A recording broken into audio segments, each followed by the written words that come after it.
Assalamualaikum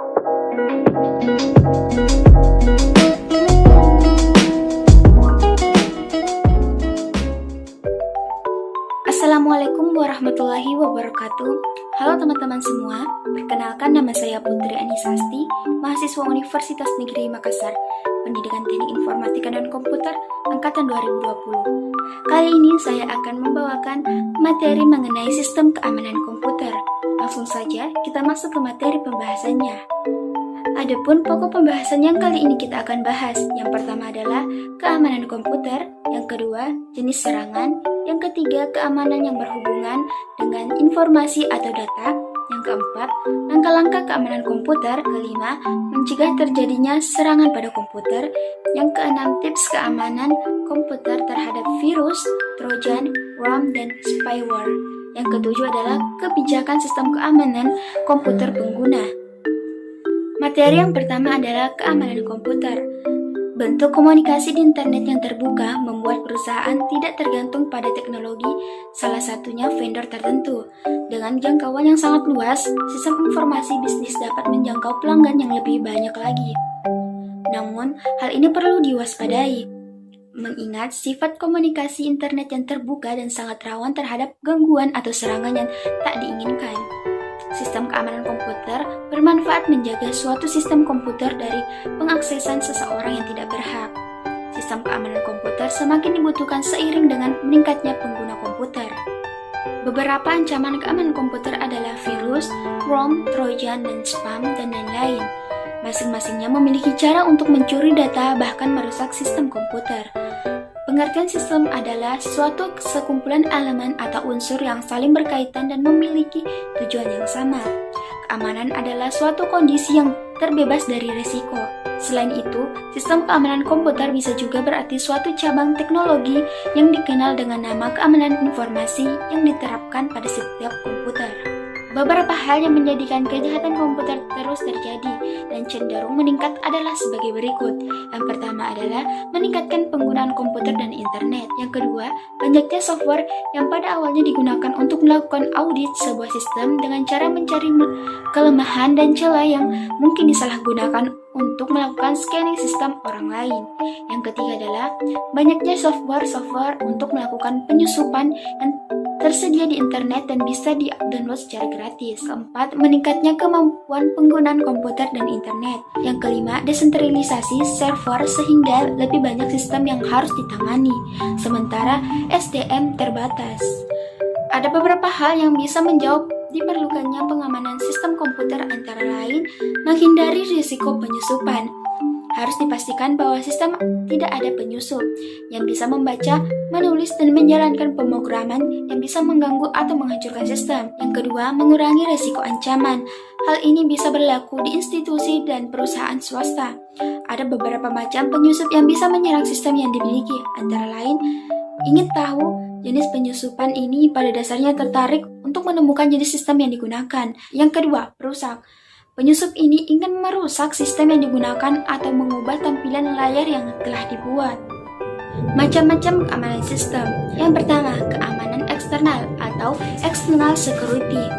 Berkaitan dengan pengamanan fasilitas komputer dari penyusup dan bencana seperti kebakaran atau banjir. Yang kedua, keamanan interface pemakai atau user interface. Berkaitan dengan identifikasi pemakai sebelum pemakai diizinkan mengakses program dan data yang disimpan. Yang ketiga, keamanan internal atau internal security. Berkaitan dengan pengamanan beragam kendali yang dibangun pada perangkat keras dan sistem operasi yang menjamin operasi yang handal dan tak terkorupsi untuk menjaga integrasi pemrogram dan data. Selanjutnya adalah masalah penting keamanan. Kehilangan data atau data loss yang disebabkan karena yang pertama, bencana. Contohnya, kebakaran, banjir, gempa bumi, perang, kerusuhan, dan lain-lain. Yang kedua, kesalahan perangkat keras dan perangkat lunak. Contohnya, ketidakberfungsinya pemroses disk atau tape yang tidak terbaca, kesalahan komunikasi, kesalahan program atau bugs. Yang kedua, penyusup. Yang pertama, penyusup pasif. Penyusup pasif yaitu membaca data yang tidak terotorisasi. Yang kedua, penyusup aktif, yaitu mengubah data yang tidak terotorisasi. Jenis serangan. Kejahatan komputer adalah kejahatan yang menggunakan komputer sebagai media. Jenis kejahatan atau serangan yang bisa terjadi dikelompokkan menjadi 4, yaitu keamanan fisik atau keamanan yang berhubungan dengan fisik, seperti keamanan ruangan server, peralatan penunjang sistem, terdistribusi, dan media pendukung infrastruktur jaringan. Yang pertama, keamanan fisik yang berhubungan dengan fisik, seperti keamanan ruangan server, peralatan penunjang sistem terdistribusi, dan media pendukung infrastruktur jaringan. Yang kedua, keamanan yang berhubungan dengan manusia. Manusia merupakan salah satu faktor yang perlu diwaspadai. Istilah yang sering digunakan adalah social engineering. Manusia sering dimanfaatkan oleh penjahat komputer untuk mengorek informasi tertentu dengan berpura-pura sebagai orang yang berhak mengakses informasi tersebut. Yang ketiga, keamanan yang berhubungan dengan data, kelemahan program dalam menangani data. Sering digunakan penjahat komputer dengan cara mengirim virus atau trojan untuk memantau data dan mencuri data komputer tersebut. Selanjutnya, keamanan komputer meliputi 4 aspek, yaitu yang pertama, kerahasiaan. Kerahasiaan di dalam sudut pandang keamanan adalah menunjukkan bahwa tidak satupun yang dapat data kecuali yang berhak. Layanannya ditunjukkan untuk menjaga agar pesan tidak dapat dibaca oleh pihak yang tidak berhak. Yang kedua, keutuhan. Keutuhan berhubungan dengan konsistensi informasi yang terdapat pada data yang ada pada jaringan komputer, di mana modifikasi ataupun perusahaan data yang mengakibatkan ketidaktahuan data ditimbulkan oleh malicious code atau virus atau worm. Maka untuk menunjang aspek ini sering dipergunakan metode enkripsi dan digital signature atau tanda tangan digital. Yang ketiga, keaslian. Keaslian layanan yang berhubungan dengan identifikasi, baik mengidentifikasi kebenaran pihak-pihak yang berkomunikasi maupun mengidentifikasi kebenaran sumber data. Yang keempat adalah tidak ada penyangkalan. Tidak ada penyangkalan berkaitan dengan menjaga penggunaan atau pemilik data tidak dapat menyangkal telah mengakses atau menggunakan data sehingga sistem mengetahui siapa yang bertanggung jawab apa yang telah terjadi pada data tersebut.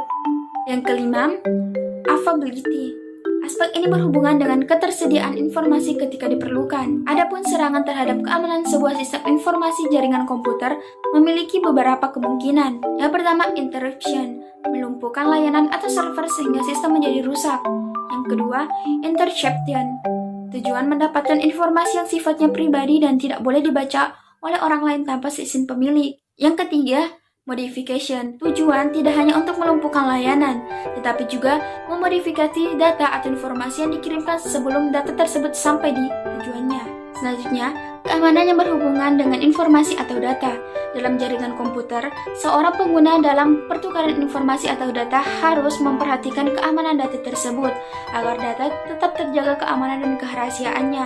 Di antara ancaman keamanan data tersebut yaitu yang pertama, kebocoran, pengambilan informasi oleh penerima yang tidak berhak. Yang kedua, tampering, pengubahan informasi yang tidak legal atau tanpa sepengetahuan dari pihak penerima. Yang ketiga, perusakan, adalah gangguan dari sistem informasi tertentu di mana si perusak tidak mengharapkan keuntungan apapun dari perusakan tersebut. Memang salah satu ancaman yang paling ditakuti adalah virus. Namun perlu Anda ketahui, selain virus ada beberapa serangan atau ancaman yang juga perlu kita waspadai, terutama dari internet. Ancaman atau serangan yang bisa terjadi terhadap komputer adalah sebagai berikut. Yang pertama adalah virus. Prinsip virus adalah suatu program yang dapat berkembang dan menggandakan dirinya. Virus komputer bisa diartikan sebagai suatu program komputer biasa. Suatu program dapat disebut sebagai suatu virus apabila memenuhi minimal 5 karakter sebagai berikut. Yang pertama, kemampuan untuk mendapatkan informasi. Yang kedua, kemampuan untuk memeriksa suatu file. Yang ketiga, kemampuan untuk menggandakan diri dan menularkan diri. Yang keempat, kemampuan melakukan manipulasi. Yang kelima, kemampuan untuk menyembunyikan diri. Selanjutnya, virus yang kedua, yaitu email virus. Tipe virus yang disisipkan di attachment email. Jika attachment dibuka, maka akan menginfeksi komputer. Program virus tersebut akan mendata daftar alamat akun email pengguna. Secara otomatis, virus akan mengcopy dirinya dan mengirim email ke daftar akun email. Virus yang ketiga, Internet Worm. Worm adalah jenis program yang bisa mengcopy dan mengirim dirinya via jalur komunikasi jaringan internet. Efeknya membuat trafik jaringan penuh, memperlambat koneksi, dan membuat lambat atau hack komputer pengguna.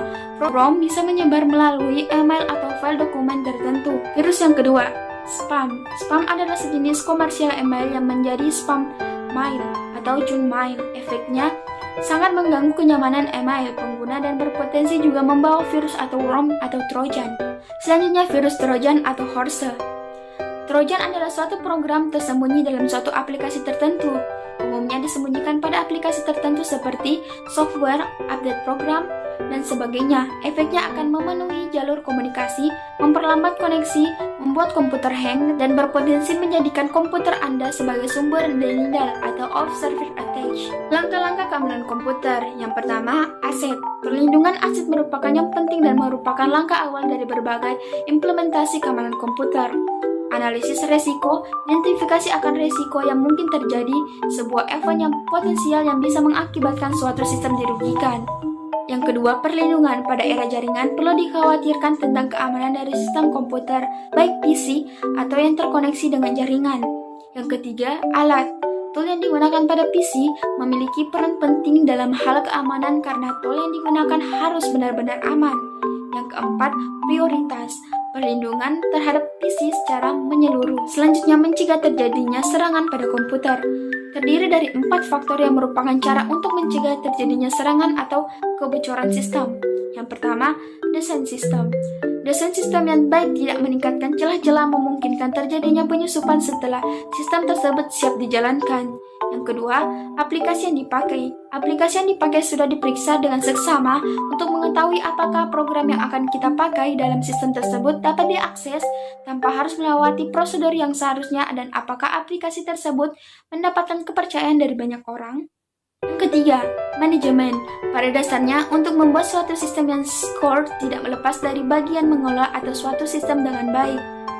Dengan demikian, persyaratan Good Prepackage Standard terhadap persyaratan Good Prepackage Standard seperti Standard Operating Procedure atau SOP dan Security Policy haruslah diterapkan di samping memikirkan hal teknologinya. Yang keempat, manusia atau administrator. Manusia adalah salah satu faktor yang sangat penting. Yang keempat adalah manusia. Manusia adalah salah satu faktor yang sangat penting tetapi sering dilupakan dalam pengembangan teknologi informasi dan sistem keamanan. Autentifikasi pemakai atau user authentication adalah identifikasi pemakai ketika login. Cara autentifikasi, sesuatu yang diketahui pemakai misalnya password, kombinasi kunci, nama kecil ibu mertua, dan lain-lain. Tetapi banyak kelemahan dan mudah ditembus karena pemakai cenderung memilih password yang mudah diingat. Misalnya nama kecil, nama panggilan, tanggal lahir, dan lain-lain. Yang kedua, upaya pengamanan proteksi password. Yang pertama, salting atau menambahkan string pendek ke string password yang diberikan pemakai sehingga mencapai panjang password tertentu. Yang kedua, on-time password. Pemakai harus mengganti password secara teratur. Misalnya, pemakai mendapat satu buku daftar password setiap kali login. Pemakai menggunakan password berikutnya yang terdapat pada daftar password. Yang ketiga, satu daftar panjang pelayanan dan jawaban, sehingga pada saat login komputer memiliki salah satu dari pernyataan secara acak, menanyakan ke pemakai dan memeriksa jawaban yang diberikan. Tips and trik keamanan sistem terhadap virus, trojan, worm, dan spyware. Yang pertama, gunakan software antivirus. Yang kedua, blok file yang sering mengandung virus. Yang ketiga, blok file yang menggunakan lebih dari satu file extension. Yang keempat, pastikan semua program terverifikasi oleh tim IT di unit kerja masing-masing. Yang kelima, mendaftar ke layanan Alright Email. Yang keenam, gunakan firewall untuk koneksi internet. Yang ketujuh, updating dan software patch. Yang kedelapan, backup data secara reguler. Yang kesembilan, hindari booting dari floppy disk. Yang kesepuluh, terapkan kebijakan sistem keamanan komputer pengguna. Kebijakan sistem keamanan komputer pengguna utama, jangan download executable file atau dokumen secara langsung dari internet. Yang kedua, jangan membuka semua jenis file yang mencurigakan dari internet. Yang ketiga, jangan install game atau screen server yang bukan asli dari OS. Yang keempat, kirim file mencurigakan via email ke admin setempat untuk dicek. Yang kelima, simpan file dokumen dalam format RTV atau rich text format dalam bentuk dokumen. Yang keenam, selektif dalam mendownload image file dan email. Yang ketujuh, teruskan informasi virus atau hoax file ke admin setempat. Yang kedelapan, kontak pada admin jika merasa komputer Anda kena gangguan virus. Itulah tadi beberapa materi dan fakta mengenai sistem keamanan komputer. Jika teman-teman sekalian ada yang ingin bertanya, silakan bertanya pada kolom komentar di bawah ini. Wabillahi wa taufiq wal hidayah. Wassalamualaikum warahmatullahi wabarakatuh.